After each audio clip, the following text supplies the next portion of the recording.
discriminación y corrupción en los procesos penales, así como las inconsistencias que se encuentran dentro de los procesos penales. Para empezar, las integrantes del equipo son Carolina Guillermo Alejo, Alejandra Itzuri Montesinos, Aline Fuentes Chávez, Elisa Scarlett Cortés Hernández y Guadalupe Gabriel García Ortiz.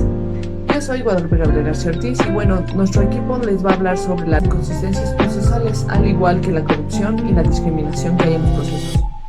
Esto de cualquier materia. Así que en este tema se verá el marco teórico, marco jurídico, así como la Constitución, ya que es de suma importancia saber en qué se fundamentan estas inconsistencias. Asimismo, más adelante se hablará sobre los tratados internacionales, así como los convenios y los artículos de la Constitución que están a favor de la discriminación o de la corrupción. Después de esto se hablará sobre la discriminación, así como sobre qué trata, sobre qué es, etc. Después de esto se verá que la corrupción y qué tipos de corrupción existen. Después de esto hablaremos de las inconsistencias que hay en los procesos. Después de esto se verá un caso en concreto, el cual se deberá analizar, estudiar, estructurar bien para saber las inconsistencias que hay dentro del mismo y aclararlas más adelante. Asimismo, después de esto se hablará de las inconsistencias que existen desde el Ministerio Público hacia las personas, de la misma manera de los abogados hacia particulares. Después de esto se darán las conclusiones y las reflexiones a las que llegamos como grupo.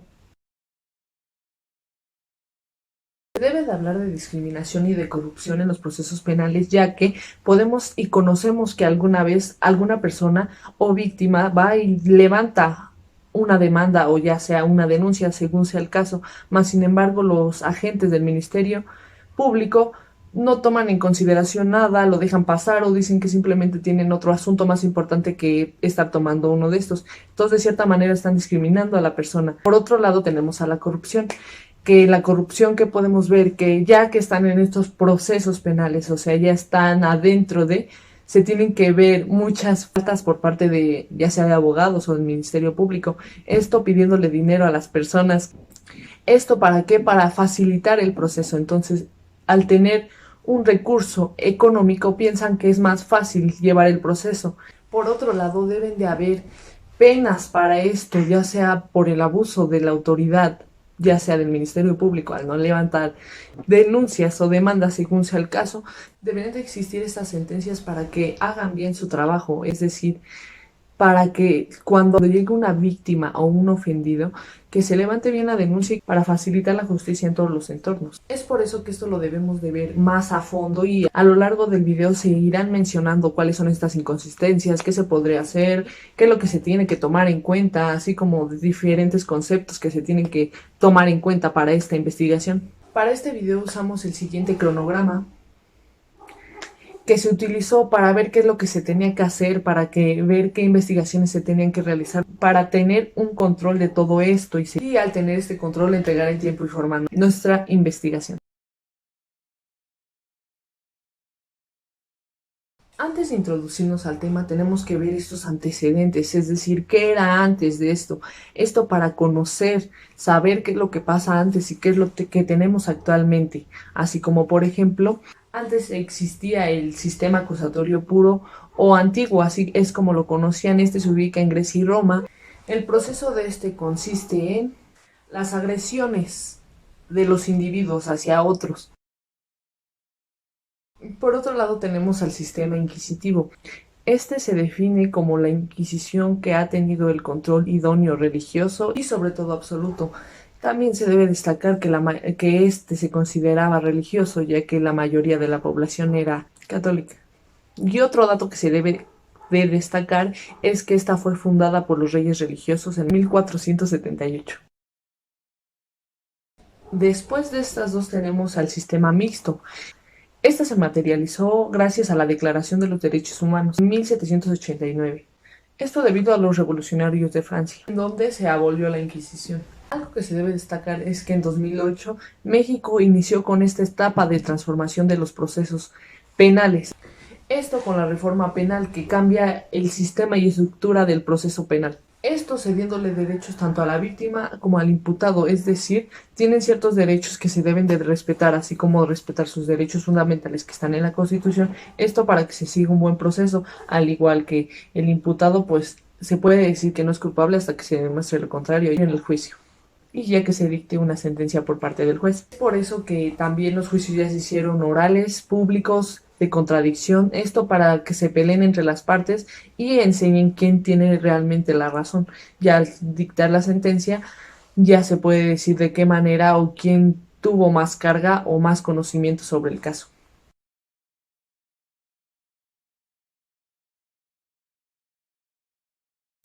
Hola, buenas tardes. Me llamo Carolina Guillermo Alejo y voy a hablar sobre los objetivos. Los objetivos son dar a conocer las inconsistencias de los abogados hacia las personas de la tercera edad, personas indígenas, personas con extrema pobreza, personas de la calle o iletrados.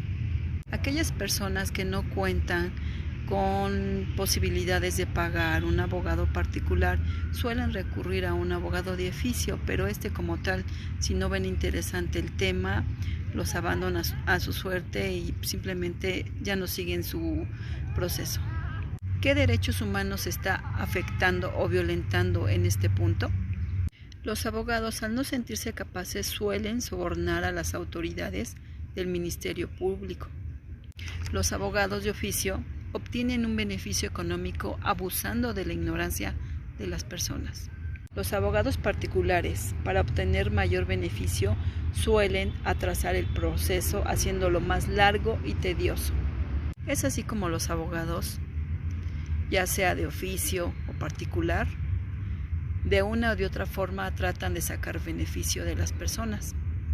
Y muchas veces, en vez de ayudarlas, no pueden resolver sus problemas.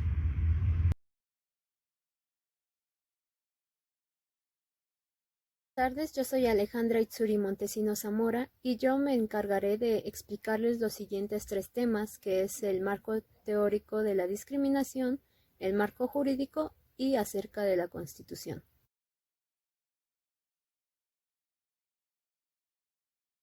La discriminación es un fenómeno que se ha presentado desde ya mucho tiempo y que ha tenido una profunda implantación dentro de la sociedad, puesto que ésta existe desde el origen mismo de la nación. Se trata, sin embargo, de un problema visibilizado recientemente y que ha tenido poca importancia de lo que merece. En 2001 se introdujo a nuestra ley suprema, que es la Constitución Política de los Estados Unidos Mexicanos, una cláusula que prohíbe todo tipo de discriminación dentro del país. Y es hasta 2003 que se aprueba la Ley Federal para prevenir y eliminar la discriminación, en donde se empezó por el, en ese entonces, Distrito Federal.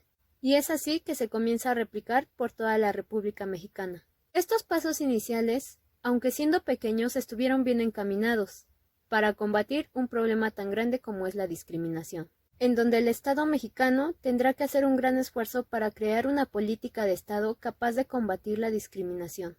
Discriminación es una palabra que ha estado dentro de nuestro lenguaje cotidiano, puesto que se emplea con frecuencia y con sentidos e intenciones diversas, por lo que este término llega a tener más de un significado.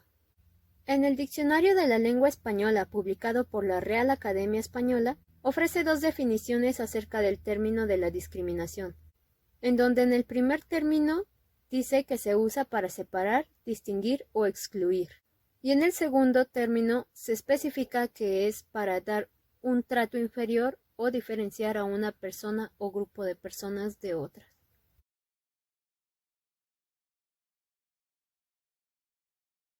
La peor consecuencia de la corrupción está en los altos niveles de impunidad que existen, en donde podemos entender a la impunidad como la falta de un castigo por un delito que se comete por una causa u otra.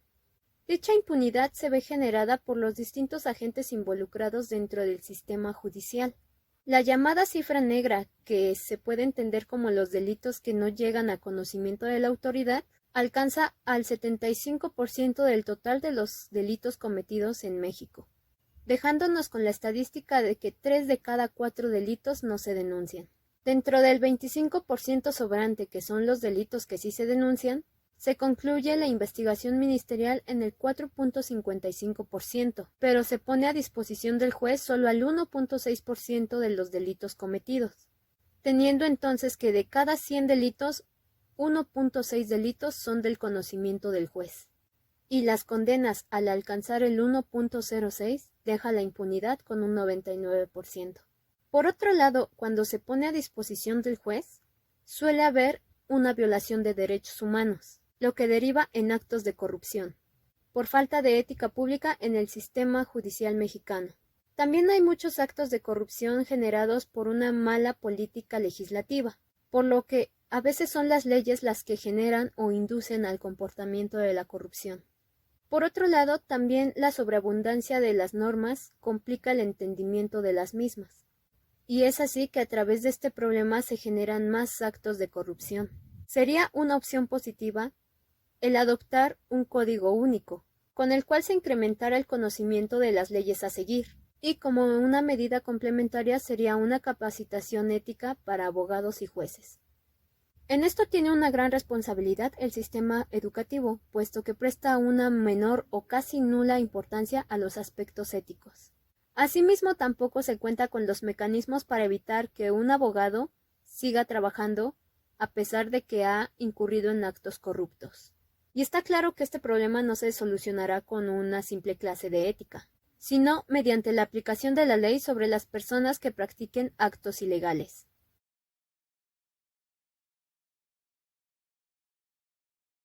Como mencioné anteriormente, en 2001 se hace una estipulación en base a la discriminación. En el artículo 1 en nuestra Ley Suprema, aquí se incorpora el párrafo 3, en donde se señala lo siguiente. Queda prohibida toda discriminación motivada por origen étnico o nacional, el género, la edad, las capacidades diferentes, la condición social, las condiciones de salud, la religión, las opiniones, las preferencias, el estado civil o cualquier otra que atente contra la dignidad humana y tenga por objeto anular o menoscabar los derechos y libertades de las personas. Esta redacción supone un mandato amplio, que obliga no solo a las autoridades estatales, sino también en el ámbito privado, pudiendo limitar la autonomía de negocios y obligar a organizaciones con poder social a dar un trato igual a todas las personas. Hola, muy buenas tardes. Mi nombre es Elisa Escala de Cortés Hernández y hoy les hablaré de los siguientes temas. Estos temas son demasiado importantes. El primero que tocaremos es la discriminación. La discriminación, como bien sabemos, y al hablar de esta palabra, nos llega un sinfín de ideas o un sinfín de cuestiones, la cual pondré un ejemplo muy importante, que es dentro de los procesos. En esta parte se discrimina en la forma económica, en este claro ejemplo. Sabemos bien que esto pasa dentro de los procesos, cuando una persona está detenida o está dentro de un proceso. Por cuestiones económicas, no se le da ese derecho o no tiene la oportunidad de poder pagar a un abogado o a un asesor jurídico. Por lo cual, esto pretende o hace que se quede dentro de la cárcel o que su proceso dure un poquito o mucho más que las otras personas que tienen la posibilidad de tener ese dinero. Y se le discrimina, porque realmente esto está en el Código Nacional de Procedimientos Penales, que la persona tiene el derecho de tener a un asesor jurídico o a un abogado para su asesoramiento legal. Pero esto no pasa en nuestro país. Pero no solamente sabemos que la discriminación se da en esa forma, sino por el simple hecho de ser de otro país, de ser de otro estado, por el color de piel, por la edad o por otras cuestiones.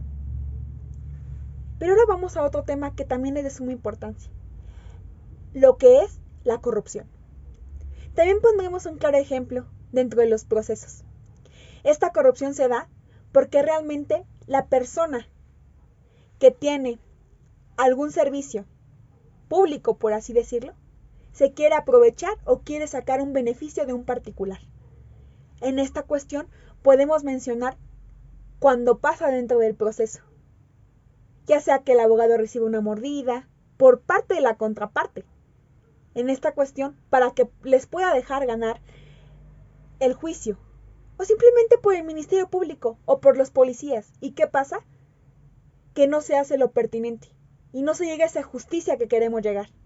Por eso en México se deja de creer en esa justicia, por estas cuestiones que pasan, ya sea por la discriminación que se les da a las personas cuando llegan a un lugar a pedir su denuncia, como lo habíamos mencionado anteriormente en el otro tema.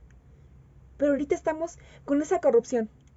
La corrupción es una de las causas principales por las cuales no se llega a la justicia pertinente que necesitamos. Y esto va más allá, porque sigue y sigue y sigue pasando dentro de nuestro país. Esta corrupción, esta manera de querer llegar a algún arreglo, para que no se llegue a un proceso largo, por así decirlo. Y es lo que pasa, y es lo que hacen. Pero tanto tiene la culpa el particular por darle la oportunidad a ese servidor público de darle ese dinero, por así decirlo, o por ayudarlo en otra cuestión, pues sigue pasando. Pero esto va de la mano con nuestro siguiente tema, que son las inconsistencias en los procesos.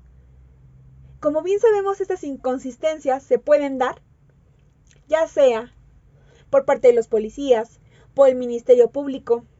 ¿Y qué pasa? Un ejemplo, en el informe policial homologado, no se llena como debería de serlo. ¿Y por qué pasa en alguna cuestión esta inconsistencia? Porque no se les da esa capacitación pertinente a las personas. O por otra cuestión, por no querer hacerlo, o por no querer estudiar lo que realmente se tiene que hacer. ¿Qué pasa con el Ministerio Público y la Fiscalía? No hacen su trabajo como debería de ser. ¿Por qué? Por muchas cuestiones. Por exceso de trabajo, como siempre lo mencionan. ¿Y qué inconsistencias puede haber sido? No vamos más allá. Cuando pasa, a veces el primer respondiente ni siquiera sabe hacer lo pertinente que tiene que hacer, como resguardar el lugar de los hechos. No se hace. Se contamina la escena. ¿Y qué pasa? Esto arruina nuestra información dentro del proceso. Y es una inconsistencia muy grande, la cual no está capacitado ni siquiera el primer respondiente para poder llegar al lugar de los hechos. Ni siquiera el mismo fiscal. ¿O qué pasa con los abogados? A veces pueden tener en esa cuestión de no estudiar bien el caso. Y eso les mencioné, va de la mano con lo que es la discriminación y con lo que es la corrupción. Porque para esto se llega a esta finalidad, a una inconsistencia por parte de la corrupción y por parte de la discriminación. Como bien sabemos, siempre se va a dar esta inconsistencia, lo cual es algo sumamente importante, porque arruina, o más bien, se va difamando esa justicia que queremos, porque es a lo que queremos llegar. Desgraciadamente, las inconsistencias legales se dan y se dan pertinentemente en muchos de los casos que se quedan impunes por medio de esas inconsistencias. Porque no actúa bien la fiscalía, porque no actúa el primer respondiente, o inclusive los peritos, porque no están capacitados para la realización de estas cuestiones. Y de verdad esto sigue pasando en México. Y nosotros como abogados o como futuros abogados debemos de hacer el cambio pertinentemente. Muchas gracias por su atención.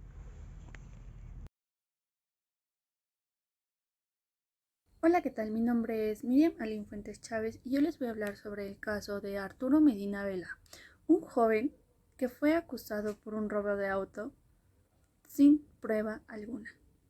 Arturo Medina Vela tiene 31 años actualmente y un futuro por delante, aunque los últimos 10 años hayan sido una pesadilla para él y para toda su familia, ya que el pasado 4 de octubre el gobierno mexicano le ofreció una disculpa pública por haber violentado sus derechos humanos, después de pasar 10 años en prisión sin pruebas, acusado de robar un auto. Orgulloso y feliz, explica que para él fue muy importante estrechar la mano del comisionado de derechos humanos Alejandro Encinas, quien habló en representación del Estado durante la ceremonia. Después de haber pasado los últimos 10 años encerrado por un delito que él no cometió. El día de su detención, los policías argumentaron que existían pruebas de que él era el único actor del robo del vehículo y que las cámaras de la zona lo habían captado todo. Sin embargo, estas pruebas jamás aparecieron. Las grabaciones claramente nunca aparecieron, pero sirvieron para meterlo en prisión preventiva. En lugar de ser puesto en libertad a los pocos días de ser apresado, se le realizó un análisis en el hospital psiquiátrico Fray Bartolomé de las Casas, que estableció que el detenido padecía un trastorno social de la personalidad y posible retraso mental superficial. El joven fue declarado inimputable por el juez y fue trasladado al Centro Varonil de Rehabilitación Psicosocial al sur de la ciudad. Medina Vela cuenta que desde su detención los policías se mofaron de su condición. Se portaron muy mal, nunca me dejaron llamar a mi mamá, me negaron los derechos humanos, se burlaban de mí, de cómo hablaba. Me decían que iba a estar en la cárcel 20 años, por robar. Me dieron zapes, me zarandearon. Me dijeron que me iba a morir en prisión. Eso relata el joven. En prisión me enfermé, y por falta de higiene, dice Medina Vela. Salir adelante fue muy feo, como me tratan los custodios, los enfermeros, los doctores, psiquiatras, te recetan muy feos los medicamentos. Ves a tus compañeros tirados y nadie hace nada, denuncia el joven. Muchos compañeros, amigos, hermanos se quedaron muchos años ahí. Ahora que ya vimos el caso, vamos a hablar sobre las inconsistencias de este caso por parte de las autoridades. Una de las inconsistencias es por parte del juez, ya que como se notó, no le tenía que haber dado una sentencia a Arturo, ya que por parte de los especialistas debía de ver y reconocer que el chico tenía un trastorno. Esto destacado que en el artículo 134 del Código Nacional de Procedimientos Penales nos menciona que debe de resolverse los asuntos sometidos a su consideración con la debida diligencia dentro de los términos previstos en la ley y con sujeción a los principios que deben regir el ejercicio de la resolución jurisdiccional. Otra de las inconsistencias que podemos notar es que durante la prisión preventiva no se le permitió la comunicación con sus familiares ni amigos, violentando uno de sus derechos fundamentales, que es el derecho a tener contacto con el exterior. Obviamente regulando la visita íntima de las personas en prisión, ¿no? Otra parte importante es el traslado de los internos a un reclusorio de su localidad, para así facilitar el contacto con familiares y amistades. Recordemos que a Arturo lo metieron al centro social al sur de la ciudad cuando él vivía en Tepito, un lugar bastante lejos de su localidad. Otra parte es que durante su prisión preventiva él sufrió de maltrato físico y psicológico. Otra inconsistencia importante es que el acusado presentó una solicitud para tener un abogado particular, pero se lo negaron, por lo que en esta parte están violando uno de sus derechos fundamentales, el artículo 113 del Código Nacional de Procedimientos Penales y el artículo 20 constitucional en su fracción cuarta, que nos establece que se debe de ser asistido por un defensor al momento de su declaración o en cualquier otra actuación. Puede entrevistarse con esta persona en privado o frente al Ministerio Público.